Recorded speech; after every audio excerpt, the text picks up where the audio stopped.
Hi guys, welcome to another episode of Thrifty Shopping Cart. Like I said in my previous video, I am going to be doing my sales a little bit different. Now you might be saying, why am I starting off with a sad face? Well, I want to give you guys the realistic numbers, and I also want to give you the bad side in selling versus the good side. Because if I just sit here and only showed you my top high sales, that's not a reality. Because in life, we go to up and down. That's the same way with sales. So my sales this week were awful. And the sad thing is, it's not that the items I have were not good items. They were good items. The thing with me sometimes is I just didn't have the amount of patience.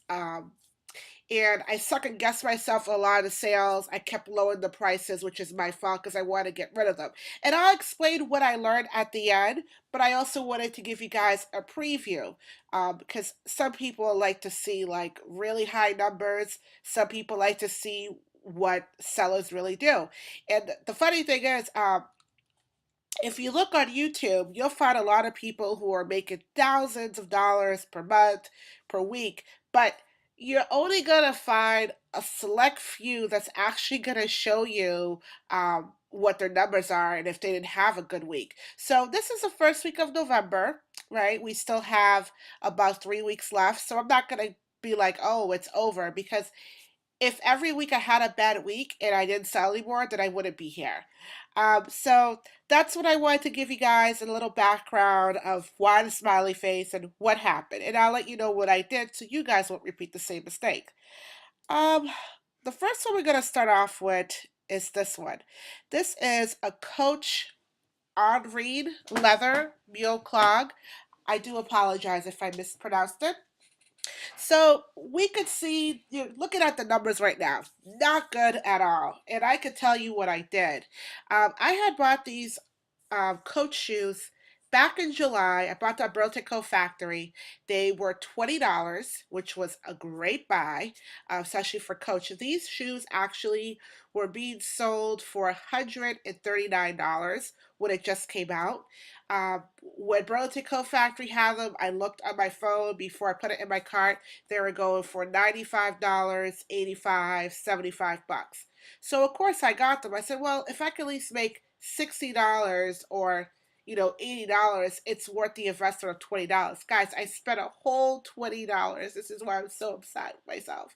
So I bought these shoes, I took pictures, and another thing I learned with pictures too is I had a lot of people that were interested when I have first put it up for $100. I put best offer, but you could see how the light is really exposed. They kept asking me questions about the color.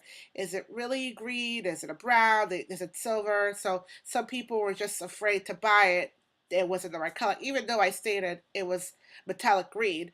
And you could see from the pictures, but some people sometimes they just don't know. So that was one mistake. The other mistake I did was the season. So when I bought these shoes, it was in July.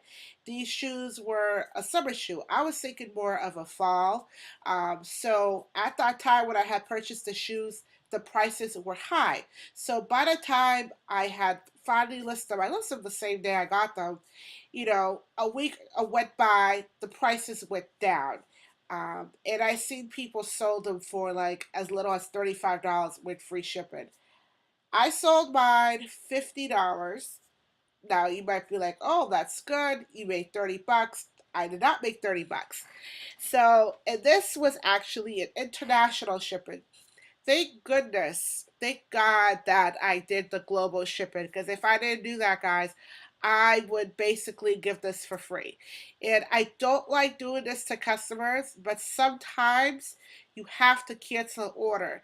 And it's bad when you do that, but I mean, if you're already selling it for $50 and you got to pay 30 bucks for international shipping, you might as well just cancel it. And, and it's bad.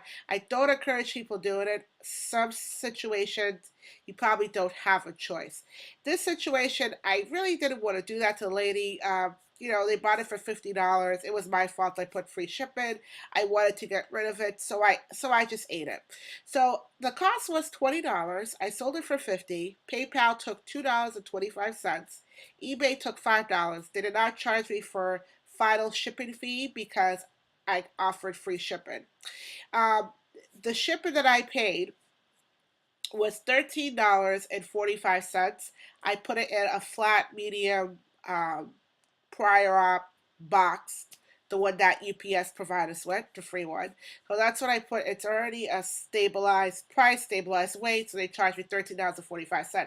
Now here's the story, guys. I could have easily squeezed this into like a poly bag, or I could have just shoved it into a small box. I didn't want to do that to the customer because these shoes were leather shoes and they're nice shoes. And the thing is with these shoes, if you rub them up against each other, like they start to wear off on each other. So I didn't want to do that. I didn't want the customer to be upset when they got it. And make sure you check out my video because I just put a video up on how to ship shoes. I want to make sure you guys look at this video.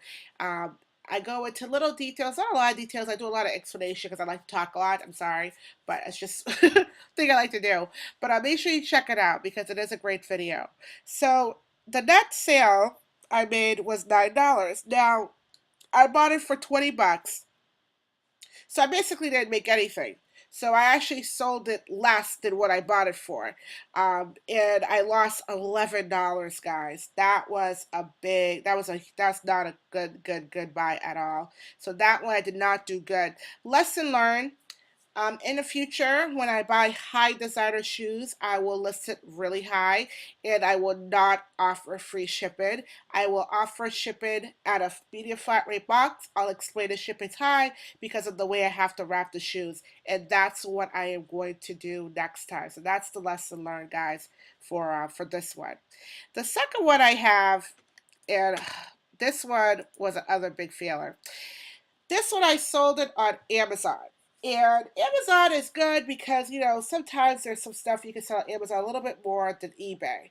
But there's one thing that's not good on Amazon. If you are a merchant seller like myself, you really don't have a choice with the shipping. I mean, you could charge the toys really high and try to cover up for the shipping costs, but you're not going to sell it. So this one, I didn't really, and I looked on eBay actually today. This toy was actually going for more on eBay than it was going on for Amazon. This one is a really good toy. I do see a lot of people looking at them online. So if you do come across them on Walmart or on Kmart, you could definitely buy them. I saw some going for $96. I saw some people put it for $67, $70. They're discontinued, so it's going to be a hot toy to try to get because they're not making them anymore. So I sold it for $27.49. Now here's the scary thing. I don't remember this. I had this toy for over a year. And I bought it at Kmart. I don't remember if I paid $9.24. That number kept popping in my head. I remember it was $18 and it was half of 18. So I just did like an estimated cost, hoping I paid $9.24. I don't remember my receipts. That's why it's good to be organized. Sometimes I don't organize all my receipts, so I can't go back and look to see what I actually paid. The fee for, I put fee A because of Amazon, was $5.11. Um, I don't know why I have the eBay, guys. Take that out. I do apologize. There's no eBay prices here. The buyer paid $5.49.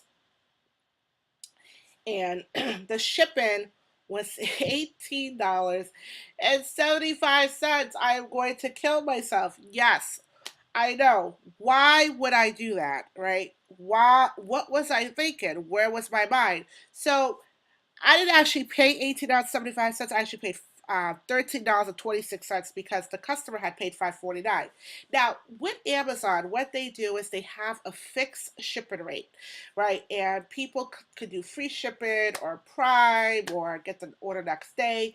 If you're a merchant seller, you really, it's probably more advantage for you to just to stick with books and stick with smaller items that you can fit into a poly bag or a mailer. So that's not going to cost you a lot of money in shipping. Even there's some books too that way.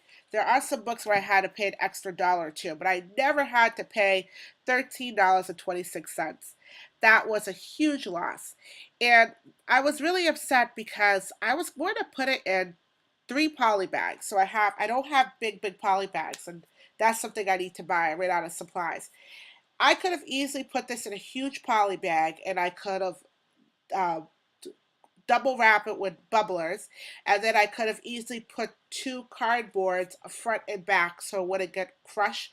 But I was just afraid if I did that, it was going to get broken. So a toy like this, because of the hard plastic, and then it has, like, makes little music and stuff, you don't want to put it in a poly bag because it might arrive crushed and your customer is going to be upset. So this toy, I probably should have stick to eBay, and now I see why. I mean, if this was an FBA product, I could have easily sent to FBA. I would have made, I would have made, still would have paid some fees, but I would not have lost $16.89 and only made a negative 12 cents profit. I would have made more money than that.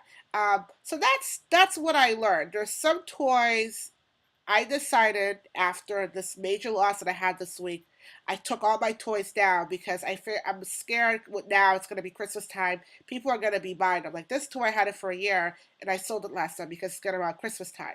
So I took them down. I'm going to put them on eBay because on eBay, I could charge them for the shipping box. I could explain why my shipping fee is a little bit high, and I could let my customer know that I, padded extra, and then I make sure that it arrives, unbroken. So that's my lesson learned. First week of November, not a great week at all. This is actually one of my worst weeks that I ever had, and all the 3 years that I have worked on eBay. I mean, sometimes I'll have a little mistake. I'll probably lose like two or a dollar or 50 cents, but I never lost this much money in one week. I did, however, put some order in for some supplies. I will be doing an unboxing of some supplies that I bought on eBay. It is for the store. Hopefully next week is a good week. We're gonna stay positive. I'm not gonna feel like this is it for me, but I wanted to give you guys a realistic view of what some sellers actually go through. There is a good side to seller online, and there's also an ugly side, as you saw tonight, which was not great at all. These sales were horrible. Some people would not even have shown these sales because they would be embarrassed. But I want to be honest with you guys. You guys could see what my sales were before. I think from like February all the way up, and I didn't do August or September. I had really good months. I was making at least $250 a month, which is not a lot of money, but it's extra money for someone, if you want to pay a few bills and stuff. So I want to be honest and show you guys the realistic side sometimes when you don't do so good. So I hope you guys learn from my big mistakes so you will not repeat the same mistakes. I think if you have a store on Amazon, it's good because you could maybe up the prices a little bit higher, and maybe you could change some of the shipping prices and stuff like that. But sometimes people are not going to pay a lot of money for shipping. So something like this, guys, would definitely be good for an FBA. Um, it's something I didn't want to do. I don't want to get too much into FBA. It's just not for me. After I have done extensive research, I went to training for FBA. I decided it's not for me because there's a lot of money that you have to put in to get back. And I don't have that kind of money. So I'm happy with selling my few books on the side, a few items on Amazon. Hopefully, you know, hopefully I could cure from this week. Next week we'll see if it'll be a good week. And if I don't sell anything, I'll still make a weekly update to let you guys know what's going on. I hope you guys enjoy this. If you have any questions for me, please let me know. And if you had any other creative ways of how you might have shipped these items, please let me know because I would love to learn. I'm still new. I've been on selling on Amazon, and eBay for a span of 3 years. I'm not really like a seasoned, like veteran seller. So I still make silly mistakes. These were silly mistakes. So please let me know if there's anything else that you would have done differently. I would love to know. Or if there's a special way that you ship things like, bulky toys, let me know. Also, you could add me on Instagram. Please definitely subscribe to my channel. Give me a thumbs up or a thumbs down. Let me know what you think. And I hope you guys have a wonderful weekend. I can't wait to show you guys my haul video for the weekend. I am going shopping on Saturday. Today's Friday, so I put this video up because I want to end the week on Friday. I can't wait because I actually have a little money to invest. Um, and Savers and Salvation Army store, and I am going to get items that's going to make me money. So, bye guys. Oh, I am so tired. I can't wait to show you guys what I have in store for you. Bye bye.